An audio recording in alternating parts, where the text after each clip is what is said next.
Cordial saludo para todos.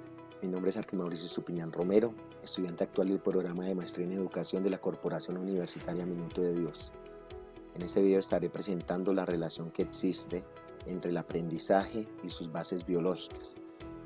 Para ello se iniciará con una aproximación del concepto de aprendizaje y posteriormente veremos de manera muy general cómo desde la parte biológica y más exactamente desde nuestro sistema nervioso se hace este proceso tan complejo e interesante. Partamos del concepto de aprendizaje. Tengamos en cuenta que el aprendizaje puede considerarse como el proceso de adquirir y asimilar conscientemente información que se presenta desde diferentes fuentes, basándose principalmente en la experiencia del individuo y que bajo esta información se generan modificaciones mentales perdurables en la persona. Desde una perspectiva neurocientífica, el aprendizaje es un cambio en la receptividad de las células provocado por las conexiones neuronales que se forman, fortalecen y conectan con otras a través del uso.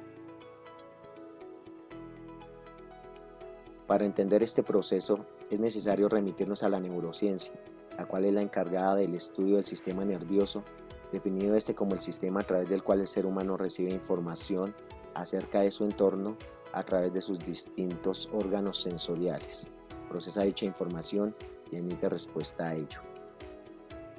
El sistema nervioso es responsable de funciones complejas como el lenguaje, el aprendizaje, la memoria y el pensamiento, permitiendo al ser humano asimilar la información del exterior, integrar la información del propio cuerpo y emitir respuestas para interactuar con el entorno. Ahora veamos una breve descripción del sistema nervioso y su estructura, ya que desde él podemos comprender cómo funciona el aprendizaje. Recordemos que el sistema nervioso central lo conforma el cerebro y la médula espinal, y que a su vez estas están compuestas por miles de millones de células, estas clasificadas en dos tipos, las neuronas y las células gliales. Las neuronas son células funcionales básicas del sistema nervioso y generan señales eléctricas llamadas potenciales de acción, que les permiten transmitir información rápidamente a largas distancias. Cada neurona consta de un cuerpo celular, miles de pequeñas dendritas y un axón. Las dendritas son prolongaciones numerosas que provienen del cuerpo de la neurona. A estas se les considera como antenas que reciben información de otras neuronas.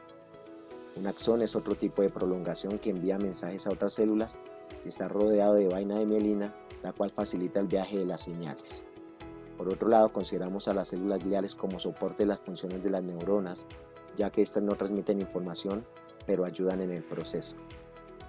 El mencionar estos dos tipos de células nos debe encaminar a preguntarnos cómo funciona nuestro cerebro, ya que es allí en donde se alojan gran parte de estas células, las cuales al trabajar de manera unida a través de impulsos eléctricos, coordinan nuestras actividades físicas y procesos mentales, generando así el camino hacia el aprendizaje.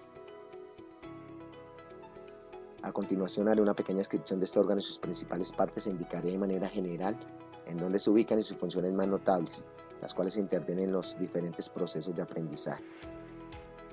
El cerebro es uno de los órganos más importantes del ser humano.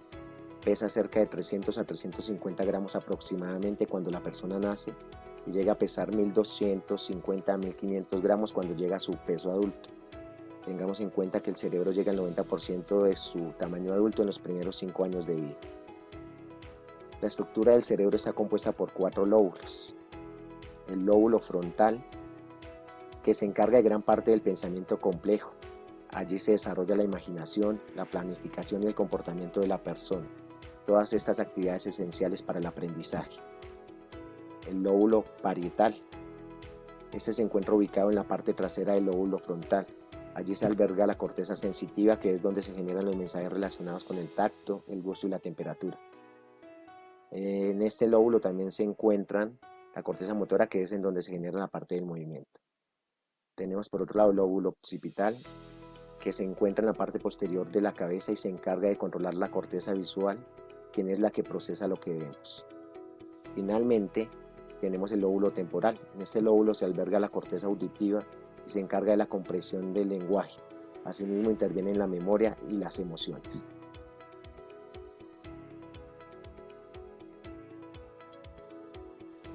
Veamos la relación que existe entre aprendizaje y sus bases biológicas. Tras ver esta pequeña descripción del sistema nervioso y más específicamente del cerebro y sus funciones, es importante resaltar que el desarrollo de este órgano en los seres humanos se lleva a cabo desde la etapa prenatal hasta cumplir los 5 años de vida. Durante esta etapa el aprendizaje y la estimulación medioambiental juegan un papel fundamental en el número y fuerza de las conexiones neuronales establecidas, ya que es a través de la experiencia que algunas conexiones serán eliminadas y otras fortalecidas, lo que se traduce en cambios notables en la conducta. Cuando hay poca estimulación del medio ambiente en esta etapa temprana de desarrollo, se afectan también etapas posteriores, ya sean en el aspecto cognitivo o físico.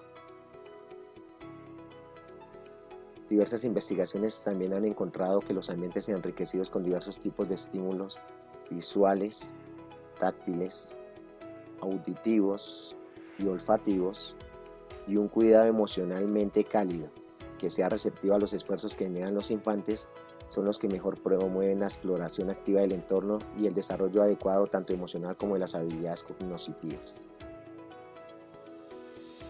Partiendo de esta última afirmación, podríamos preguntarnos ¿cómo se da el aprendizaje en la persona cuando hace uso de la tecnología? Para contestar a este interrogante podemos remitirnos a un ejemplo básico que se da en el aula de clase.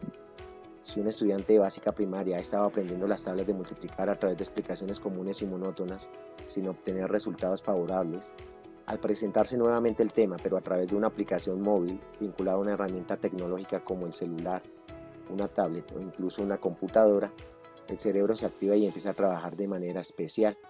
Para entender cómo se da el aprendizaje en una situación como esta, nos basaremos en 3 momentos importantes relacionados con la memoria en la que participa nuestra estructura cerebral a la cual nos referimos anteriormente. Me refiero a los lóbulos. Un primer momento se da en la memoria sensorial, que a partir de impulsos eléctricos en las neuronas recibe todos los estímulos que nos rodean. El estudiante inconscientemente y en fracción de segundos percibe el entorno en el que está, las personas que están cerca, la temperatura del lugar, los diferentes sonidos, colores e inclusive olores. En este primer momento la memoria sensorial se deshace de toda aquella información que consideran importante y se centra exclusivamente en la aplicación de las tablas de multiplicar. En el segundo momento interviene la memoria a corto plazo o de trabajo, cuando el estudiante empieza a manipular la aplicación, a ver los gráficos, los números e inclusive los sonidos que se presentan. Solo una fracción de esta información almacenada en la memoria sensorial pasa a esta nueva etapa de almacenamiento llamada memoria a corto plazo. Allí se evalúa dicha información para indicar si es pertinente o no y posteriormente enviarla a un nivel de almacenamiento más complejo.